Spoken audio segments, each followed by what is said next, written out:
No, buenas tardes, compañeras, compañeros. Voy a tratar de hacer algunas definiciones globales, generales, para después, para no ser una exposición demasiado descriptiva, para después discutir, ya sea sobre las categorías o sobre las definiciones o las orientaciones políticas. Nosotros venimos discutiendo hace unos cuantos años, haciendo una definición de cuál es la situación que quedó, que abrió la crisis capitalista de 2008. Ustedes saben que en el año 2007 quebró un banco muy importante llamado Lehman Brothers, y eso desató una espiral de crisis financiera con epicentro en los países centrales. Fundamentalmente la crisis empezó nada menos que en Estados Unidos, y esa crisis se le dio el nombre de Gran Recesión, porque si bien fue una crisis muy profunda, y que después se extendió a Europa y siguió durante muchos años, no llevó a una crisis como la de los 30, que fue la última gran crisis, que se conoció como la Gran Depresión, que está entre una de las causas fundamentales de la Segunda Guerra Mundial. ¿Está bien? Esta crisis fue muy profunda, pero producto de una política en ese momento coordinada de distintos estados capitalistas y bancos centrales, lo que hicieron los estados fue rescatar con dinero público a los bancos, ¿está bien? Y entonces trasladar el costo de esa enorme masa que se destruyó de dinero y dinero ficticio, etcétera, a los contribuyentes de distintos países, ¿está bien? Eso fue la crisis que que se llamó la Gran Recesión, y que se salió de esa manera, aunque nunca se volvió, digamos, a niveles parecidos a los anteriores a la crisis. Está bien, hubo muchos años, la crisis, esa Gran Recesión se dio por finalizada alrededor de 2010, 2009, 2010, cuando se recupera la economía norteamericana, pero después esa crisis se pasa a Europa, y son más de 10 años, 12 años de una economía que tiene, alterna ciclos o tendencias de crecimiento moderado, crecimiento bajo y tendencias recesivas, y así estamos, ¿no? Hace 12 años que no ha habido, digamos, un motor que ponga en marcha nuevamente un crecimiento económico similar a los anteriores de la crisis. Ahora bien, esa crisis no fue solo económica, ¿está bien? Nosotros discutimos que fue una crisis de conjunto, usamos una categoría de un marxista italiano llamado Antonio Gramsci, que él hablaba de una crisis orgánica, para referirse a un tipo de crisis no coyuntural, no un ciclo de crisis y recuperación. Disculpa.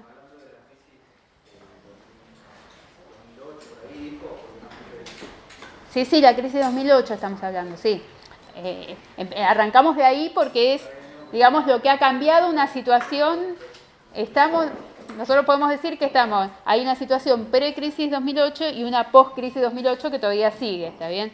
Entonces, estamos tratando de ver cuál es nuestra definición, porque nosotros no hacemos solo descripciones, sino que tratamos de hacer definiciones, y qué procesos integran esas definiciones, para hacer una definición concreta. Entonces, no es solo una crisis económica, es una crisis de conjunto, es una crisis política, es una crisis de legitimidad del poder burgués en varios países, o tendencias a eso, y por eso nosotros usamos la definición de crisis orgánica para dar cuenta de este tipo de crisis, que no son coyunturales, sino que es donde se revelan contradicciones insalvables del sistema capitalista, de las clases dominantes con sus dominados, digamos, ¿no? Entonces, la expresión fundamental que tuvo eso empezó por la economía, siguió por la política y la geopolítica, y nosotros siempre decíamos que la lucha de clases es el factor más atrasado, ¿está bien?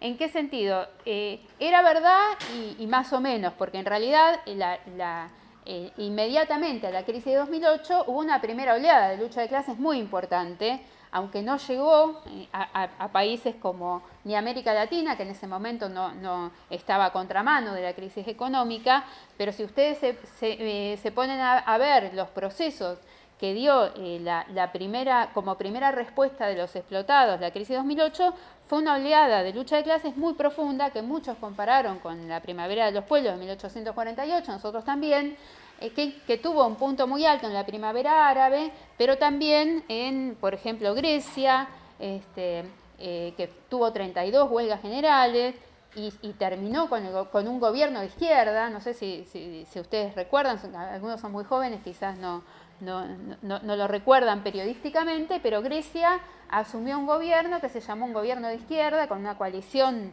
de la izquierda radical, así se llamaba, Syriza, que subió diciendo que no iba a hacer ningún ajuste. ¿Está bien? Grecia fue de los países de la Unión Europea que más sufrió la crisis económica, tuvo una crisis muy similar, nosotros la comparamos a la de Argentina de 2001, es decir, un quiebre de la economía, con 25% de desocupados, una destrucción prácticamente de su economía nacional, pero estaba dentro de la zona, está dentro de la Unión Europea. Entonces, la política de la Unión Europea fue lo que se llamaban los memorándum, es decir, rescatar a Grecia del default de su deuda y a cambio de que aplicara un plan de ajuste que fue brutal y fueron años de ajuste. Entonces, cuando ese ajuste se empieza a aplicar, que es alrededor de 2012, surge este proceso de huelga, son 32 paros generales, es una resistencia muy importante,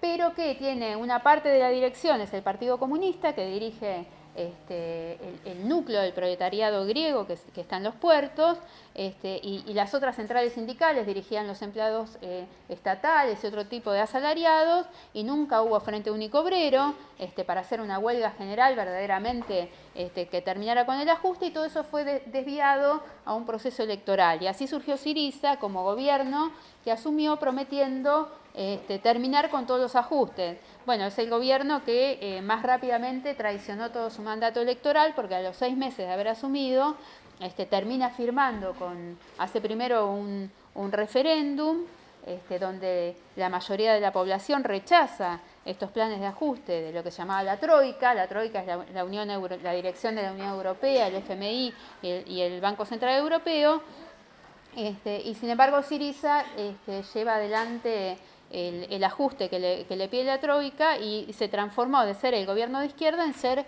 el gobierno aplicador del ajuste, y eso justamente llevó a que perdiera las últimas elecciones y volviera a la derecha. Digo, es un mecanismo, nosotros acá también hemos discutido como muchas veces gobiernos inconsecuentes de la izquierda facilitan mucho no solo la propaganda de la derecha, sino que la derecha llega al gobierno, ¿está bien? Tenemos el caso de Brasil y mismo en América Latina hemos tenido el mismo gobierno de Evo Morales, etc. Entonces, no es un fenómeno solo latinoamericano, es un fenómeno mundial, y en Grecia sucedió eso. Entonces, esa primera oleada, que fue muy radical, sobre todo en el mundo árabe y musulmán, que dio lugar a la primavera árabe, terminó, o desviada, como en el caso griego, a través de elecciones, o mayormente derrotada en el caso de la primavera árabe, con golpes contrarrevolucionarios como en Egipto, o con guerras muy reaccionarias, como la que hemos visto en Siria, en Libia, digamos, donde países que mantenían una unidad nacional relativa a través de líderes, dictadores que mantenían la unidad nacional de los países, una vez que esos dictadores cayeron, se abrió una situación de enfrentamiento de distintos componentes de esas sociedades, y las potencias imperialistas tradicionales y potencias regionales se metieron apoyando un bando contra otro, y así hemos visto una guerra brutal, como fue la guerra de Siria, la misma Libia, que son 5, 6, 7, 8 años de guerra, donde fundamentalmente los costos de eso los carga la población civil, ¿no? Entonces esa primera oleada dio esos fenómenos de izquierda, dio gobierno Syriza, dio indignados en España, y producto de esos procesos también la traducción política, el desvío político de eso en formaciones como Podemos, es decir, dio el surgimiento de formaciones neorreformistas que, ubicándose a la izquierda de los partidos reformistas tradicionales que eran parte de la crisis porque habían aplicado en gran medida las políticas neoliberales que habían desembocado en la crisis de 2008, surgieron como desvío de esos procesos, algunos con lucha de clases más radical, como en el caso griego. En el de España pero fue menos del proletariado de conjunto, digamos, porque la crisis en España golpeó fundamentalmente a sectores más periféricos y precarizados de la clase obrera, pero no al corazón del proletariado, y entonces dio el movimiento de indignados, donde el movimiento obrero participó menos, ¿no? Era un movimiento más de jóvenes y más popular en el sentido de gente que perdía la vivienda, que se quedaba sin su jubilación o su subsidio de desempleo. Entonces, esa fue esa primera oleada, terminó así. Entonces, no es que no hubo lucha de clases, hubo este tipo de lucha de clases, donde no hubo algunas formas de procesos revolucionarios, aunque no revoluciones obreras, pero sí procesos revolucionarios, pues sobre todo en Egipto, en Túnez, pero no se siguió profundizando, ¿está bien? Entonces, ¿qué tiene de distinto esta situación? Nosotros, los procesos que llevaron y las tendencias que se desarrollaron a partir de la crisis de 2008 se han seguido profundizando, ¿está bien? Nosotros señalamos el surgimiento, por ejemplo, de tendencias nacionalistas en los países centrales, no en los países semicoloniales, sino en el corazón del capitalismo y del imperialismo mundial, como por ejemplo la presidencia de Trump o el Brexit. Entonces, eso fue producto de las condiciones de 2008 y a la vez fue profundizando esas condiciones. Entonces, esas tendencias, que no son coyunturales, que son más de una época histórica, se siguen desarrollando. Las tendencias nacionalistas en los países centrales han seguido su curso. Por ejemplo, hoy el Reino Unido se acaba de separar de la Unión Europea, ¿no? Es el primer día post-Brexit. Bueno, pero el Brexit, si no entienden, después me preguntan, pero fue casi un ejemplo de crisis orgánica. También fueron 3 años donde un partido, que es el Partido Conservador tradicional, es el representante tradicional por excelencia de la clase dominante y del capital concentrado británico, llamó a un referéndum pensando que iba a tener un resultado y tuvo otro, ¿está bien? Y entonces los tipos que defienden los intereses del capital británico, que se benefició enormemente de pertenecer a la Unión Europea, aunque nunca había adoptado el euro, termina abriendo una crisis burguesa sin precedentes en la historia de la posguerra de Gran Bretaña, que es que gana en ese referéndum sobre si permanecer o no en la Unión Europea, gana retirarse de la Unión Europea. Y de ahí en más son 3 años de una crisis que se llevó puesto 3 gobiernos, que cambió casi el carácter del Partido Conservador, porque ahora si ustedes ven a Boris Johnson, no se parece a los conservadores tradicionales, un tipo populista, digamos, parecido a Trump. Usamos populista en un sentido sin rigor científico, pero define un tipo de liderazgo personal, que no respeta mucho las instituciones tradicionales, la democracia burguesa, etcétera, etcétera. Entonces, y hoy Gran Bretaña, el Reino Unido, acaba de retirarse de la Unión Europea. Entonces, esas tendencias se siguen desarrollando y tienen estas consecuencias que todavía no se han desplegado completamente en cómo va a ser la economía mundial, la geopolítica, porque están en pleno desarrollo. Por ejemplo, hay una discusión sobre si Gran Bretaña va a ir a un tratado, o sea, la esperanza del Reino Unido es acercarse a Estados Unidos, a Trump, y con eso compensar haberse retirado de la Unión Europea, que es el destino de casi el 50%, el 47% de las exportaciones del Reino Unido van a la Unión Europea, y van sin aranceles, y van con las condiciones de pertenecer al mismo bloque económico. Bueno, esas condiciones no están más, entonces hay una discusión de cómo se va a reinventar ese capitalismo, cómo va a compensar eso que perdió, ¿está bien?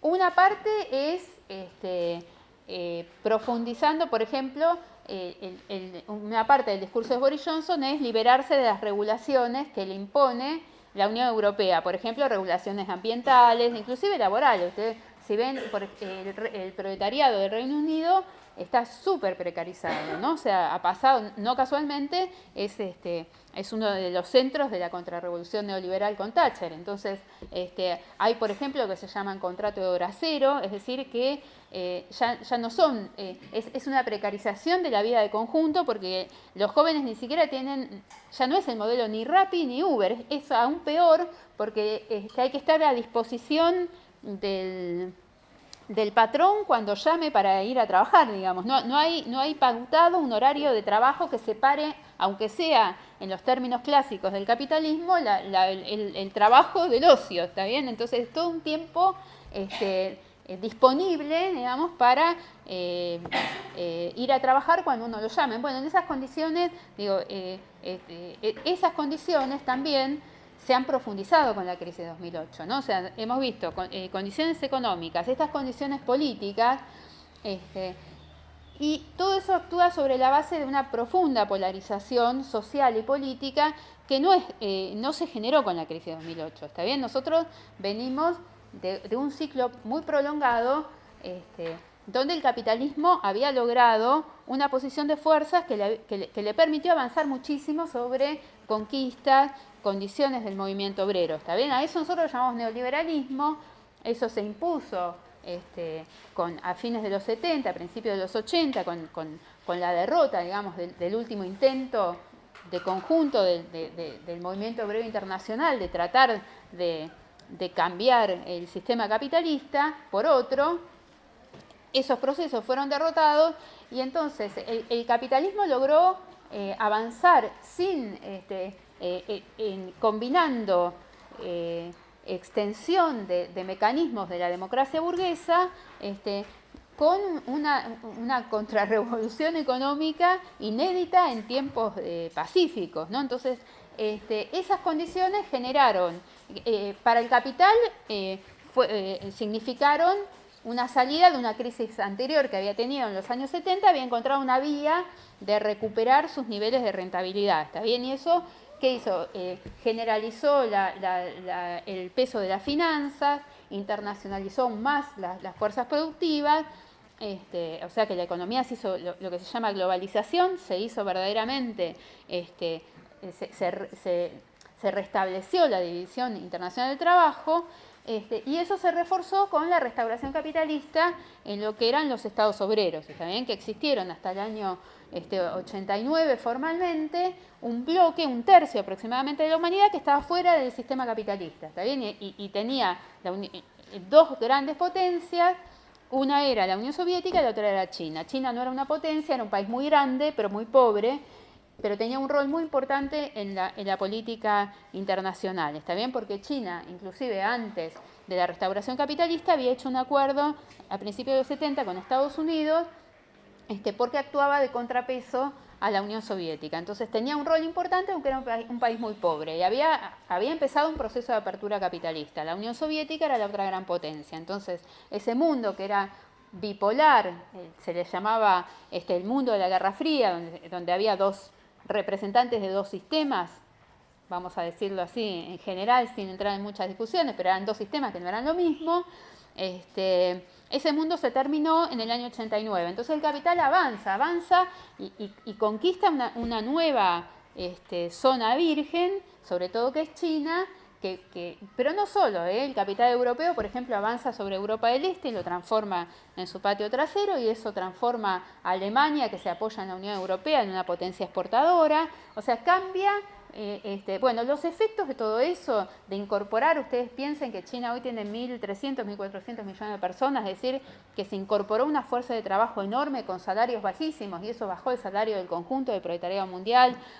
Bueno, eso para el capital significó muchísimo, fue una contratendencia muy importante, pero eso es lo que se agotó, los efectos benéficos de eso es lo que se han agotado con la crisis de 2008, ¿está bien? Por eso nosotros hablamos de crisis de hegemonía del neoliberalismo, una crisis de la globalización, y eso está en la base del surgimiento de divisiones en las clases dominantes, ¿está bien? Por ejemplo, la economía sigue siendo internacionalizada, ¿está bien? Hoy un iPhone se fabrica una parte en una fábrica de China, se ensambla, no sé, en Taiwán y se vende en Estados Unidos.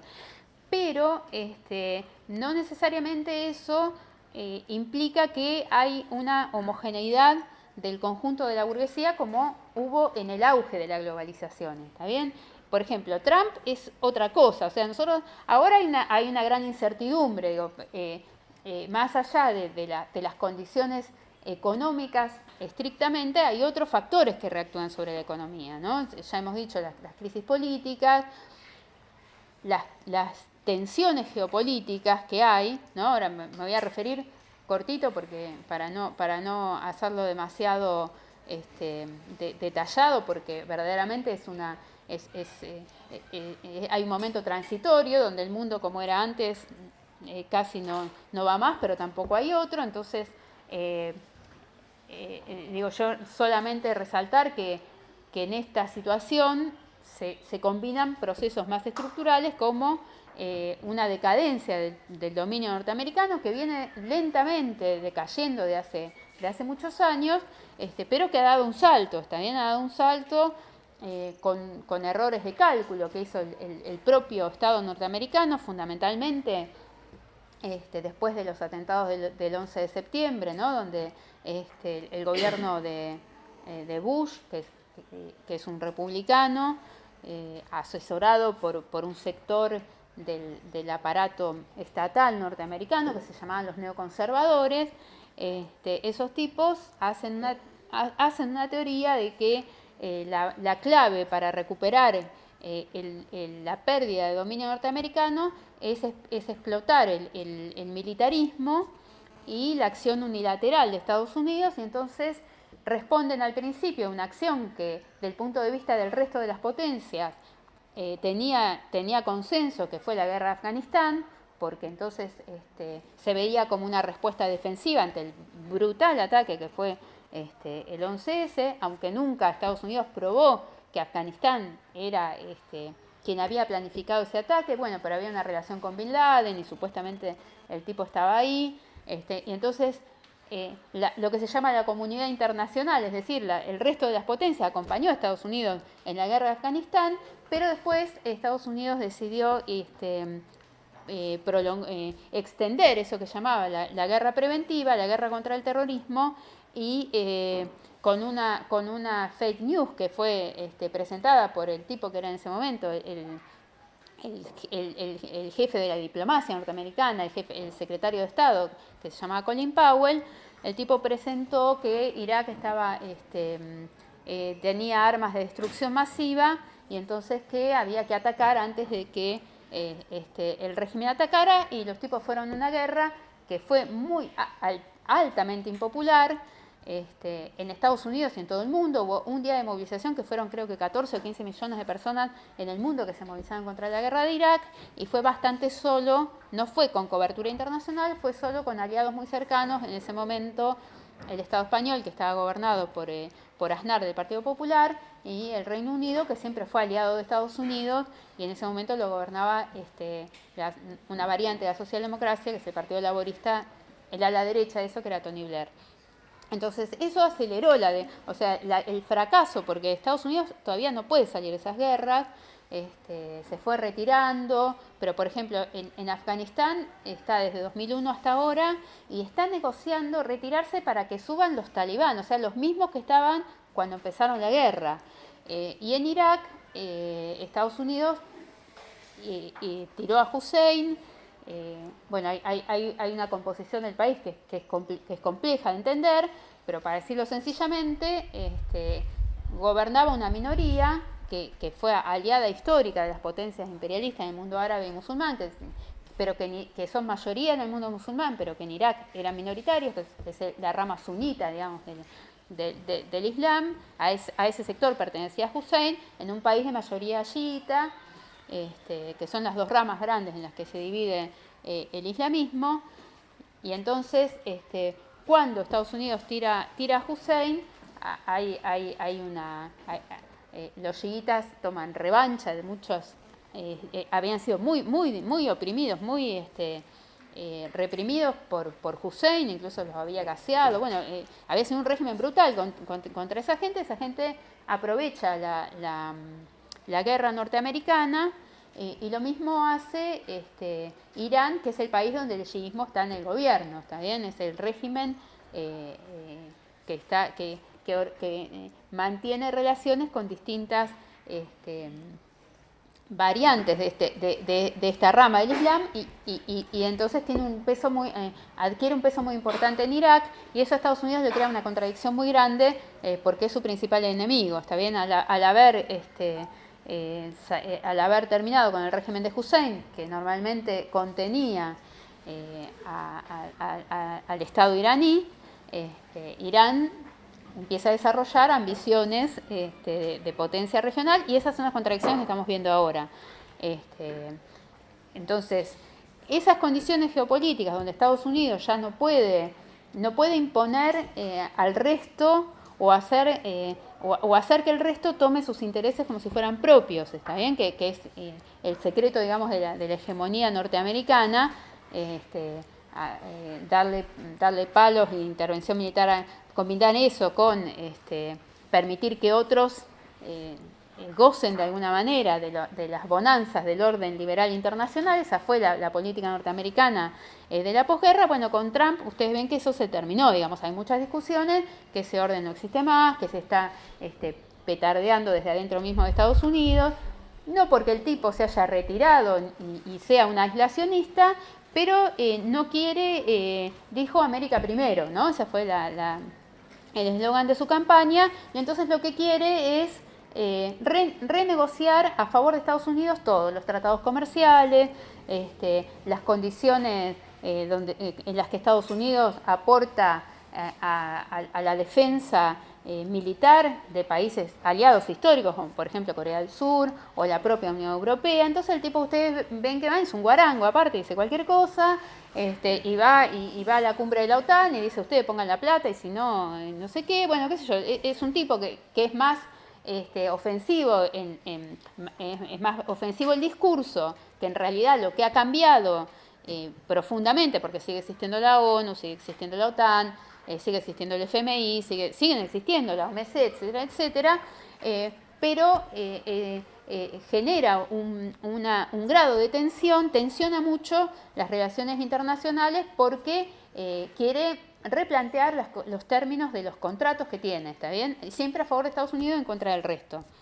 Entonces eso genera una alta tensión. La máxima que hemos visto es la guerra comercial con China, ¿está bien? Donde hace un año y medio aproximadamente que la economía internacional está atravesada por esto que genera muchos conflictos internos en Estados Unidos, con sectores de las propias multinacionales norteamericanas que tienen grandes inversiones en China, etcétera, etcétera, y que no encuentran mucho la razón porque la economía norteamericana está creciendo, digamos. En todo el ciclo Trump ha tenido un crecimiento que es moderado para estándares históricos, pero es sostenido en el tiempo. Entonces se ve demasiada virulencia para las condiciones económicas del propio imperialismo norteamericano, pero en el fondo está esta discusión, ¿está bien? Hay una decadencia de la hegemonía norteamericana y hay una fracción de la clase dominante que no es la tradicional, porque Trump expresa otro sector, que dice nos vamos a recomponer así, ¿está bien? Defendiendo el interés norteamericano, y es una diferencia importante que tiene con los demócratas. Por eso este año hay una incertidumbre importante, porque nada menos porque va a haber elecciones presidenciales en Estados Unidos donde deberíamos votar todo el mundo, ¿verdad? Porque afecta en general, pero votan solo el 50 o menos del 50% de los norteamericanos, pero no es lo mismo si Trump se reelige, que es muy probable, o sea, al día de hoy todo indicaría que el tipo puede ir por la reelección, porque la economía no está mal, porque no se metió hasta ahora no se metió en guerras nuevas, está el problema el conflicto que tiene con Irán, pero todavía no se metió no llevó al país a una nueva guerra, y entonces y tiene una base electoral que es estrecha, pero que es sólida, porque es producto de esta polarización y de esta crisis de la globalización, donde los que perdieron con la globalización, si ustedes ven, es la misma, el discurso del Brexit es muy parecido, Entonces es un fenómeno que es internacional en el sentido de que es producto de cómo fue el mundo en las últimas 4 décadas, ¿está bien? Entonces esos sectores que han quedado marginados, que han sido expulsados a los suburbios, o dieron o son base electoral de estos fenómenos, o también dieron fenómenos de lucha, como vimos en los chalecos amarillos, también en Francia, donde es un sector social muy parecido, de gente que ha perdido, digamos, que son los perdedores de la globalización, ¿está bien? Entonces, para entender la situación actual y tratando de sintetizar, nosotros las tendencias que vimos a la crisis orgánica, es decir, esta crisis de conjunto, con divisiones de la burguesía, aunque no llegan a hacer divisiones como las que llevan a guerras, etcétera, etcétera, pero empieza a haber divisiones, sobre todo en los países imperialistas, etcétera, esas tendencias se mantienen y algunas se han profundizado, ¿está bien? Lo que ha cambiado para nosotros, lo más novedoso y lo más significativo para nosotros es que hay una segunda oleada de lucha de clases. O sea, nosotros venimos de muchos años donde la lucha de clases era de baja intensidad, y desde hace un año y medio, un poco más de un año podemos decir, si tomamos el proceso de Cataluña, hay una oleada de una lucha de clases bastante más radical, inclusive de las luchas, ni hablar de luchas sindicales rutinarias de obreros contra patrones o paros de un día, etcétera, etcétera, pero también con respecto a otros movimientos. Por ejemplo, nosotros vimos el movimiento feminista, que explotó a nivel internacional, o el movimiento por el cambio climático, etcétera, pero ahora estamos viendo una lucha de clases que puede abre la perspectiva de que verdaderamente puedan abrirse situaciones prerrevolucionarias más clásicas, ¿está bien? ¿Por qué? Porque se combinan en el caso, en los epicentros, donde nosotros estamos viendo esas luchas de clases, cuestionan a los gobiernos, es un hartazgo de gente de millones que se plantan, salen a la calle y dicen, no va más, ¿no? O sea, lo vimos en Chile, lo vimos en Ecuador, en Colombia en menor medida, y en Francia, que para nosotros es muy significativo. ¿Por qué? Porque los primeros que hicieron eso fueron los chalecos amarillos, ¿está bien? Fue gente que explotó, fue un estallido. Después vamos a ver, ¿no? Las contradicciones que tienen estos procesos también son lo que nosotros también venimos, sobre lo que venimos escribiendo y pensando estratégicamente qué significan, qué política habría que tener. Pero empezó con los chalecos amarillos, ese sector social que no es el proletariado tradicional, que son asalariados, cuentapropistas, digamos, pero no es el proletariado concentrado, tradicional, organizado, pasó de pedir que se retirara un impuesto a pedir que renunciara Macron, digamos, ¿no? Tuvo y durante unos días de fin de 2017, efectivamente abrió la posibilidad de una caída. Si entraba el proletariado organizado, que no lo hizo en gran medida porque sus direcciones dejaron solo a este sector que era durísimamente reprimido, bueno, tenía batallas campales todos los sábados con la policía, hay un montón que perdieron ojo, mano, etcétera, etcétera, podía abrir la perspectiva de la caída revolucionaria de Macron. Eso no sucedió.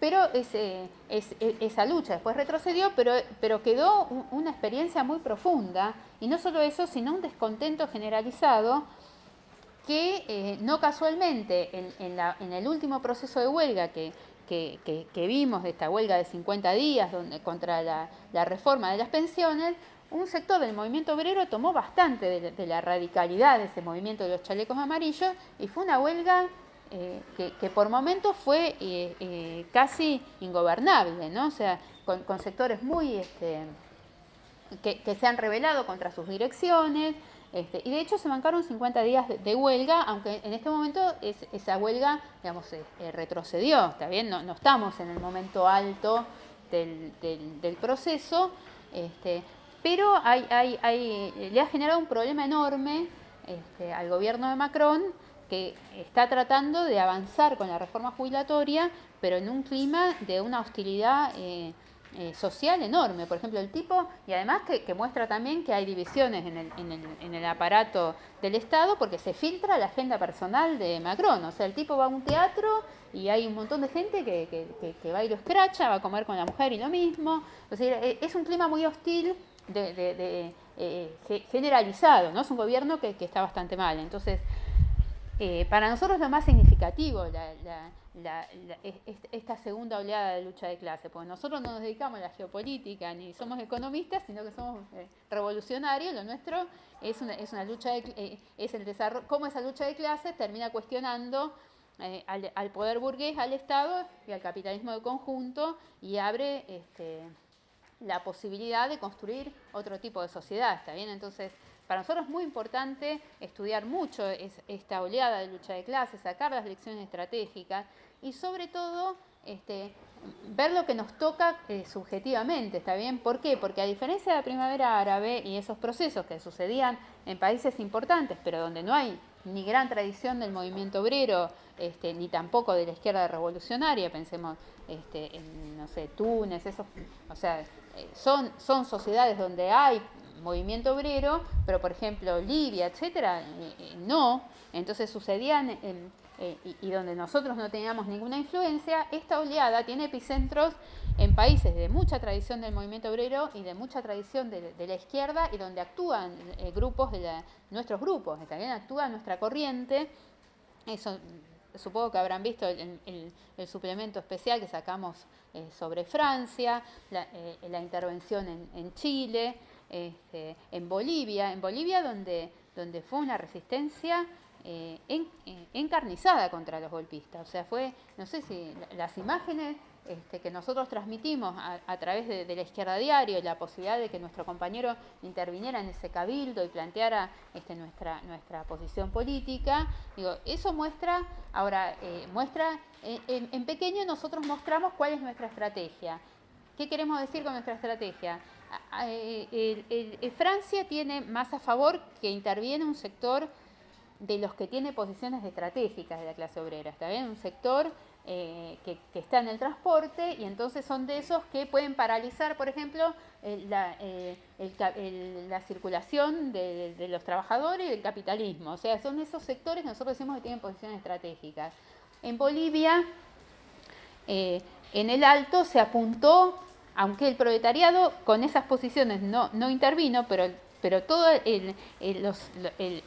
la resistencia obrera, popular y juvenil del Alto fue una posición estratégica, que era el abastecimiento de gas y combustible a La Paz, ¿no? Que vimos lo de la acción en Sencata, que es un punto, es un punto neurálgico del capitalismo. Entonces, nosotros ¿qué venimos discutiendo? Que hay esta oleada de lucha de clases que es muy radical, que puede abrir situaciones pre-revolucionarias, pero que no constituye aún un ascenso obrero de conjunto, es decir, que no termina de ser, de intervenir el movimiento obrero concentrado y lograr darle una perspectiva al conjunto de los sectores oprimidos y explotados que intervienen en esos procesos. Por eso nosotros planteamos, no es un problema sociológico, es un problema de estrategia, es un problema político. Nosotros discutimos, por ejemplo, en Chile, y en los procesos más que estamos viendo, que todavía priman más aspectos de revuelta que de proceso revolucionario, es decir, que son estallidos, son espontáneos, gente que sale con odio a la clase dominante, pero con poca hoja de ruta de cómo seguir para derrotarlos, con poca organización y sin dirección política revolucionaria, ¿está bien? Entonces, con esto termino para abrir la discusión, que tiene que ver con cómo, qué se ha puesto a prueba en esta oleada que hemos visto, ¿no? Porque nosotros, yo les decía, de la oleada anterior surgió una variante neorreformista que fue la que a su manera canalizó el descontento y la ruptura de sectores muy importantes con el reformismo clásico, ¿está bien? Que se había hecho neoliberal. Bueno, ese neorreformismo ahora se puso a prueba, ¿está bien? Y entonces hay una experiencia, por ejemplo, en Chile, el Frente Amplio, que expresa la supuesta nueva política, bueno, los tipos terminaron avalando lo que se llamó la cocina parlamentaria, es decir, entraron a un pacto con la derecha, con los viejos partidos de la concertación para salvar a Piñera. O sea, había movilizaciones y una huelga general que decían abajo Piñera, Asamblea Constituyente, y los tipos fueron parte de salvar, de impedir que eso se desarrollara. ¿Está bien? El Frente Amplio, a través de la cocina parlamentaria, porque sus diputados, eso le costó muy caro, porque tuvieron una ruptura, tuvieron una crisis política, pero sus parlamentarios votaron eso, inclusive votaron leyes contra las protestas, que decían que eran leyes antisaqueos, pero en realidad son leyes contra los que se movilizan para criminalizar más la protesta, porque los tipos quieren mostrar que son responsables y que están a la altura de gobernar, que no son unos izquierdistas locos, ni tirapiedra ni nada, sino que están a la altura de gobernar, entonces votaron eso. Eso por parte del Frente Amplio, y el Partido Comunista lo hizo por la vía, no entró a la cocina, es más vivo, tiene muchos años de contrarrevolución, y entonces los tipos se preservaron de eso, pero no desarrollaron de ninguna manera, dirigen las organizaciones de masa del movimiento obrero, y después del paro enorme que hubo el 12 de noviembre, que fue cuando nosotros hicimos el acto, que era el momento, digamos, donde estaba más cerca todavía esa posibilidad de situación prerevolucionaria, de la caída revolucionaria de Piñera.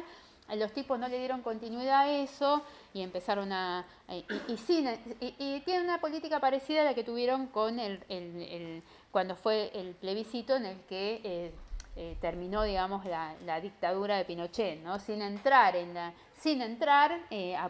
terminan sosteniendo desde afuera, y así se preservan en algo.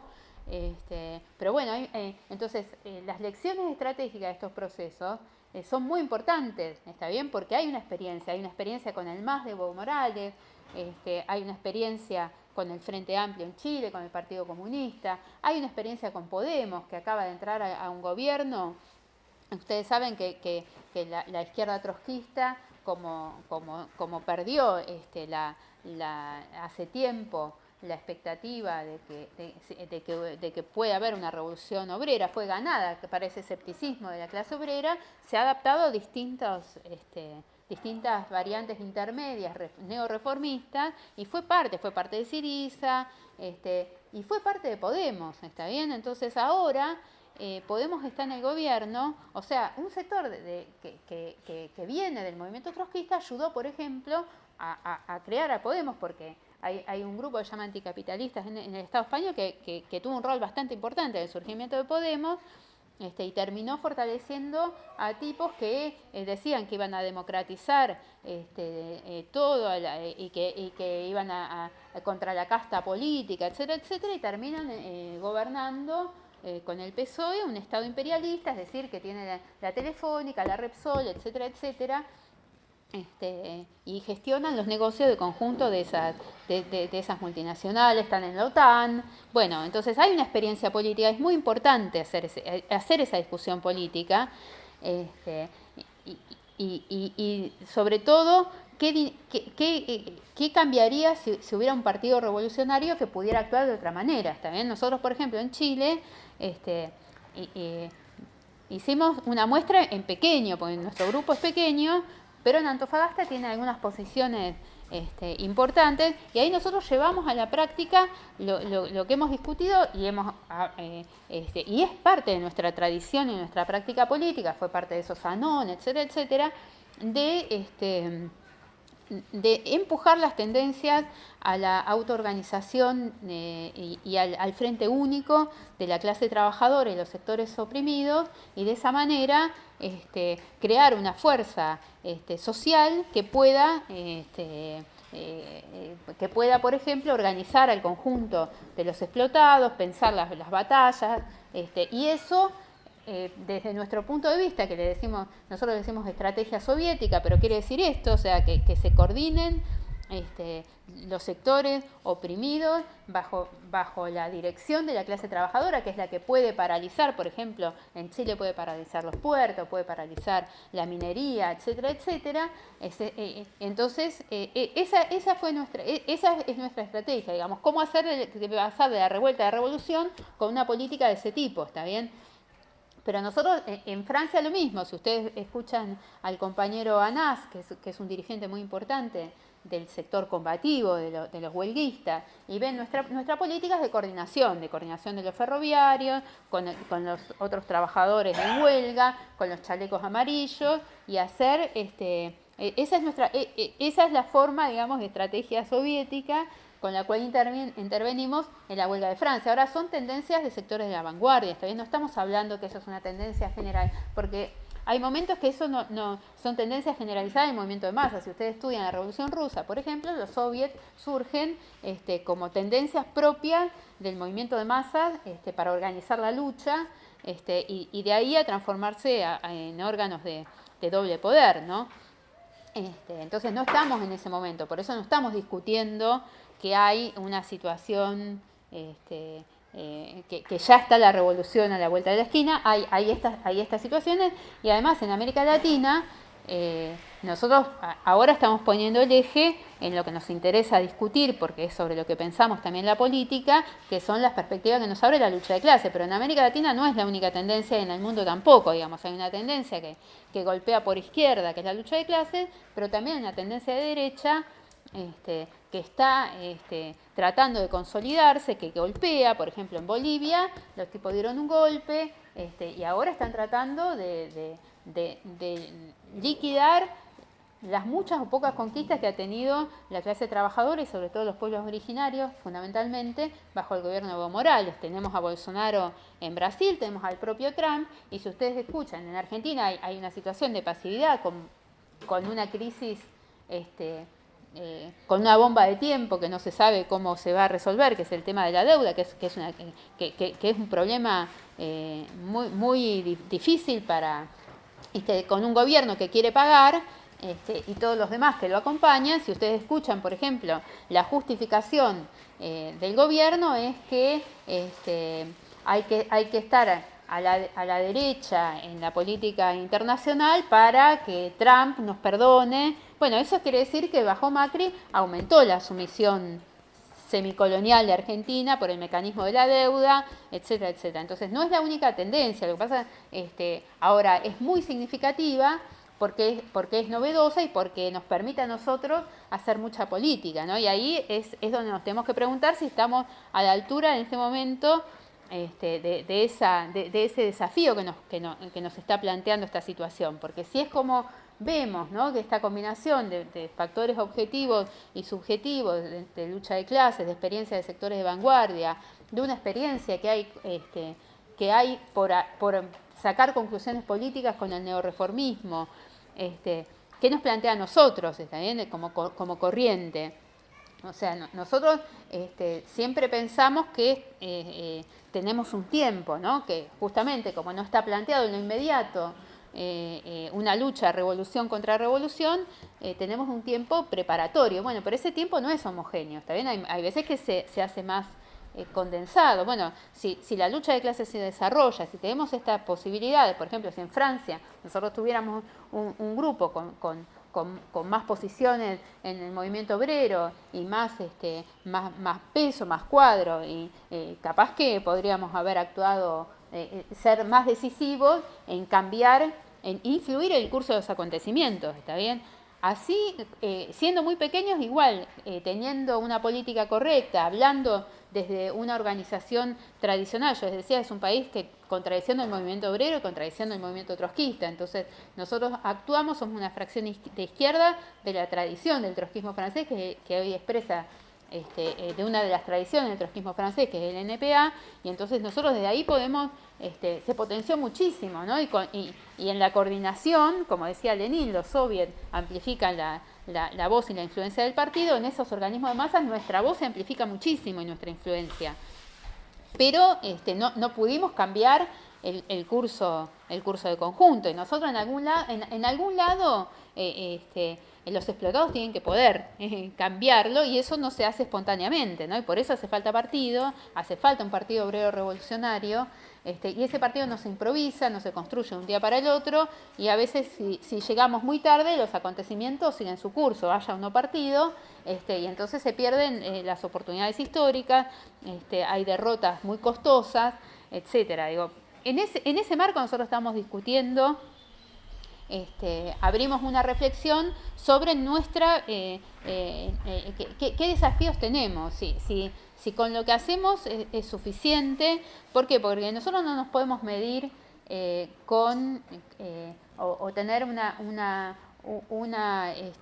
razonamiento que tiene un aspecto verdadero, pero que también justifica el conservadurismo, diciendo, bueno, qué sé yo, toda la izquierda, el resto de la izquierda que se dice trotskista es un desastre, están en crisis, el P2 se dividió, la ISO, que es una de las corrientes del trotskismo, que viene más o menos de una tradición trotskista norteamericana, dejó de existir, otras corrientes se dividen, y entonces frente a eso nuestra corriente parece genial, está bien, tiene la red de diario, entran millones de personas a seguirnos, tenemos un liderazgo en Argentina en el FIT, tenemos una figura como ANAS, estamos en Chile, bueno, pero eso a dónde nosotros nos tenemos que medir con la realidad y con la dimensión histórica. Si ustedes leen, yo no los quiero amargar, pero lean, por ejemplo, el libro de Trotsky que sacó, que sacamos, que es muy bueno, sobre los primeros congresos internacional comunista, y el tipo dice esos pequeños partidos de 100.000 militantes, 400.000 militantes. Bueno, digo, hay que medirse con la realidad, ¿no? Entonces, ¿cómo hacemos?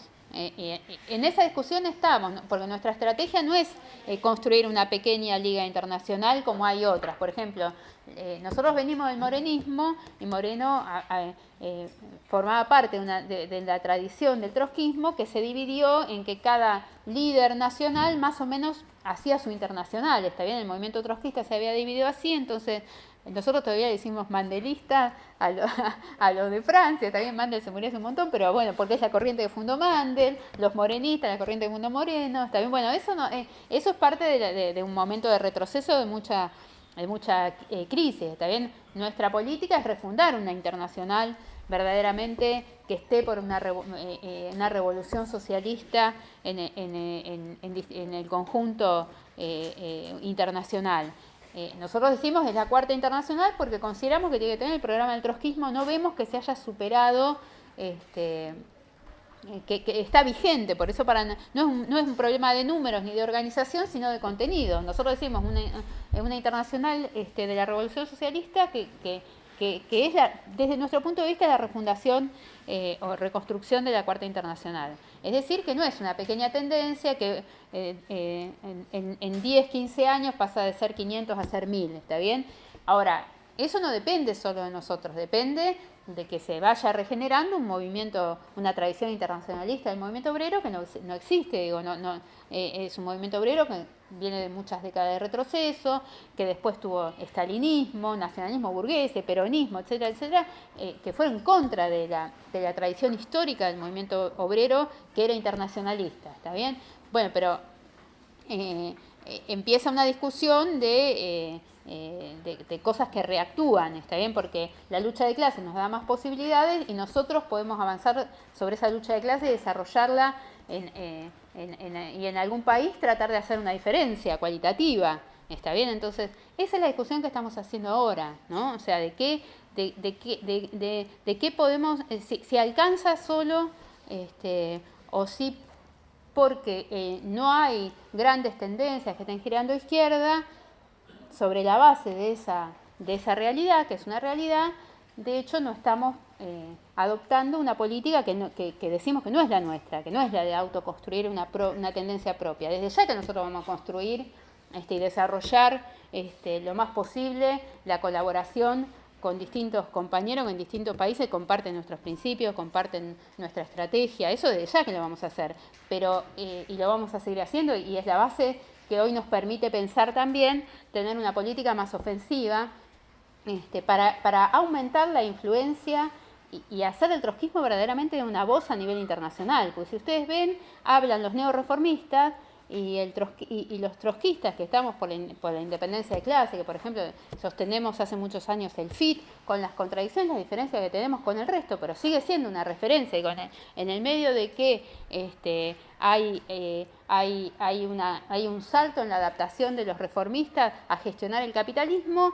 Por ejemplo, el FIT sigue siendo una referencia internacional de una alianza que dice que la clase obrera tiene que tener independencia política y luchar en perspectiva de un gobierno de trabajadores. Bueno, ¿por qué eso no transformarlo en una política más ofensiva del punto de vista internacional, ¿no? Digo, esa es la discusión que empezamos, no es para desarrollarla mucho, pero digo, parte de esta situación, ¿no? De pensar...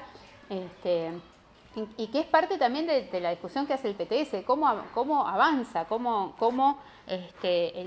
no somos conservadores y pensamos las vías de desarrollar influencia política, de captar, porque si no hay partido, ya lo de Chile fue un levantamiento muy superior a lo que vimos en Argentina en 2001, fue verdaderamente un ensayo, tuvo jornadas revolucionarias, podría haber abierto una situación revolucionaria. Piñera sigue con el 6% de aprobación, sigue una gran crisis desde el punto de vista burgués, pero como es evidente que sin una organización que se proponga y organice ese combate, tampoco hay triunfo. Está bien, y la burguesía se va recomponiendo, inclusive puede dar variantes de extrema derecha,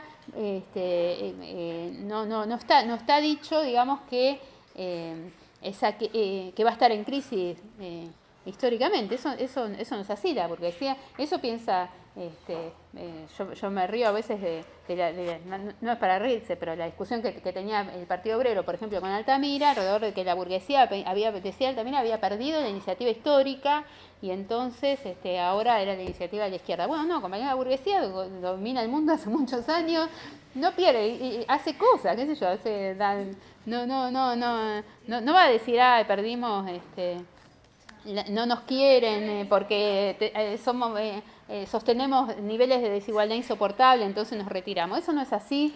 Entonces, si no hay partidos que planteen esto, no hay triunfo. Si no hay triunfo, hay desmoralización y está más lejos nuestra perspectiva, ¿no? Entonces, digo, esa es la discusión también de por qué militar en el PTS, por qué captar, por qué desarrollar un partido revolucionario nacional e internacional. Bueno, paro acá, disculpen si fue muy largo,